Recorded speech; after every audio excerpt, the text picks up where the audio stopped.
Hello, I'm Robbie Clark. Welcome to my workshop.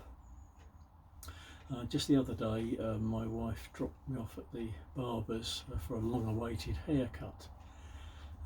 When we later met up, she asked me if I'd been a good boy and didn't cry while I was in the barber's, which I said, well, no, I was very, very good. I didn't cry at all. She said, well, she'd had a look around at all the shops locally to the barber's and went into one of the charity shops and she bought me a present. It's a lovely little palm wrench. I'm actually delighted to get this as a present. She obviously thinks of me while she's out shopping, as I actually have several of these, not this size, but I have two of these, the size that we're probably all familiar with. These are generally branded in here King Dick. On the one she bought me, it has stamped on the top Abingdon. Now, Abingdon Tools were the predecessor to the King Dick name. It's the same company virtually. Abingdon Tools go back to well before the war, making these and also making them for the government as well. There are versions of these which are stamped war finish with the military arrow on them as well. This one, I've actually had this for years. It was part of a toolkit that I had with one of my Land Rovers many years ago, and it's an item I kept. I've actually I have two of these. The other one I use on my milling machine all the time, along with the collet spanner on the ER32 collet. So this one holds the top of the collet chuck, so I can hold it in place while I operate the spanner. I've got two others. One I bought some time back on eBay, which is the baby brother to these, and recently had a car show at our local museum. It was actually a transport day, I think they called it. There was a man there selling tools, and I found this one, which is chromium or nickel plated. Again, it's King Dick and has the King Dick trademark on it. He said he didn't very often see the plated ones, and he thought it might possibly have been a sort of like a display sample for a shop. Not really sure. I mean, it operates as well as this one, but it's absolutely wonderful. So I've got a little collection of these now, and I was sort of thinking about wrenches, as you do, and I realised I have a slight obsession for wrenches, because I have a sort of passion for collecting interesting tools. I mean, a lot of them actually I do use in the workshop, and a lot of the tools I buy for my workshop, most of them are second hand, because rather than having imported tools from Asia, I would much rather try and find second hand tools made in England, or also made in America or Germany. So over the years I've collected quite a few wrenches. There's that one which is sort of quite a sort of an unusual pattern.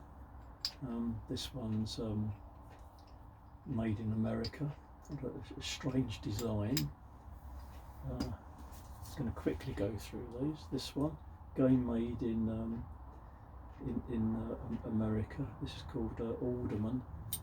It's a sort of conventional type of a wrench, but they're quite nice.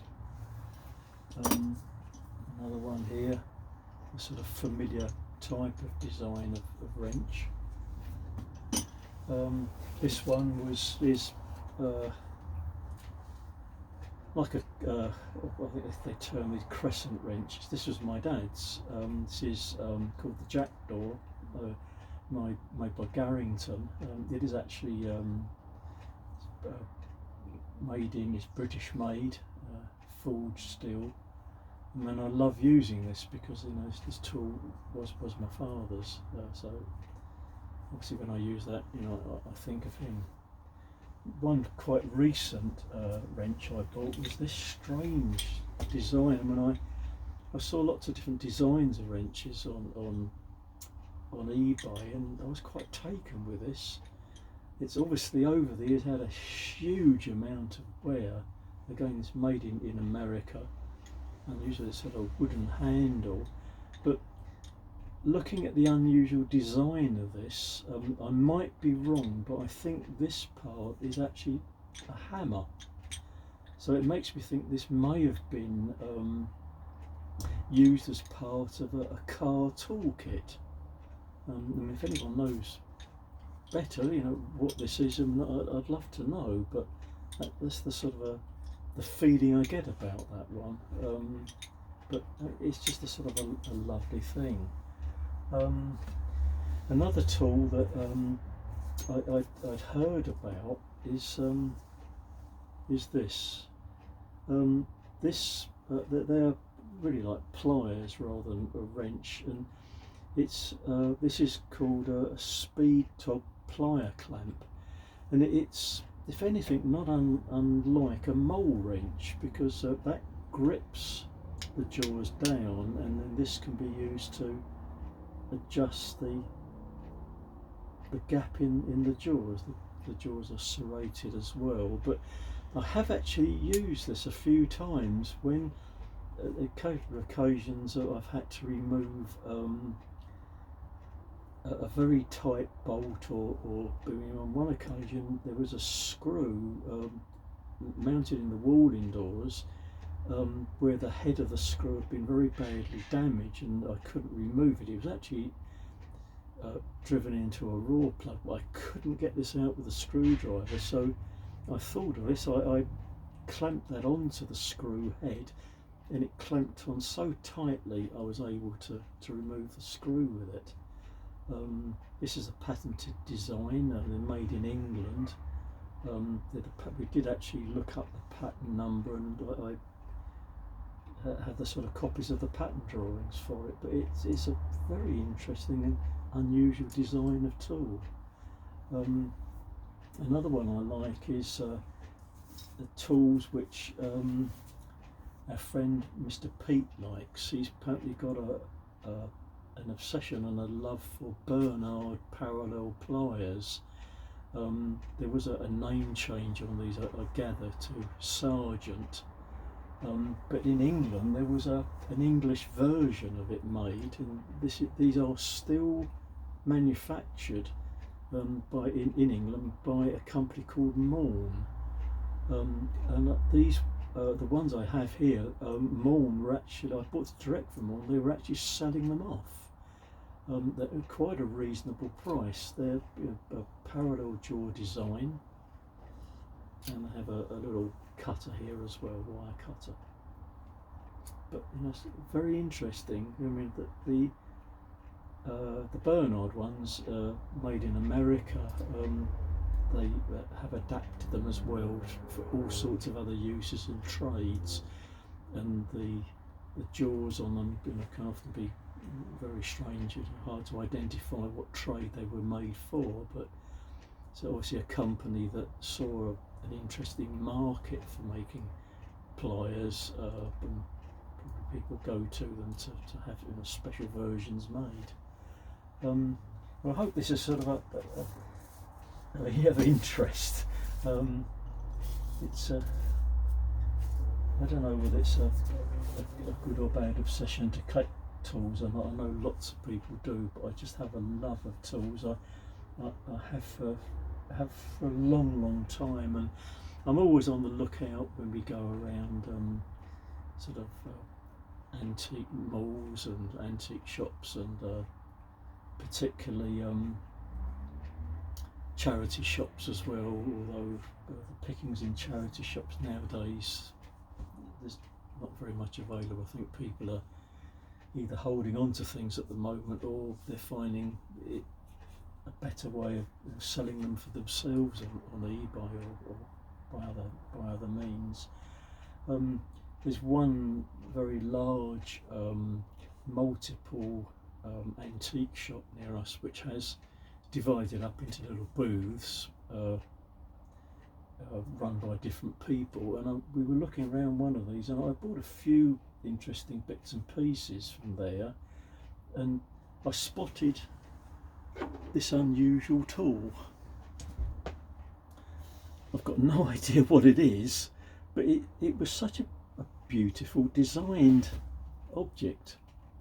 No idea really what it does. These jaws pull back, and it's got a pin in here which you can move in and out. It was filthy dirty, considering it's being sold by sort of an antique seller. So I bought it. It was a couple of pounds. I brought it home and I couldn't really dismantle it because it is actually all riveted together. But I cleaned it up as best as I could, and I just dug it out of the drawer today, and for a long time I've been trying to puzzle out what it is. That the only thing that sort of occurred to me, because of the action of the jaws, I did wonder whether it possibly could be for pulling the hands off clocks and pulling them out from the clock mount. Probably not, but if anyone out there knows what this, I'd be very, very interested to hear from them. But it must have such a clever mechanism, obviously built for a particular trade. Who knows? Anyway, it's food for thought. Thank you again for joining me in the workshop, and again thank you to all the subscribers and well wishers and people giving me nice comments, and I've got some more ideas for videos coming up in the future, so hopefully I'll see you again very, very soon. Bye bye for now.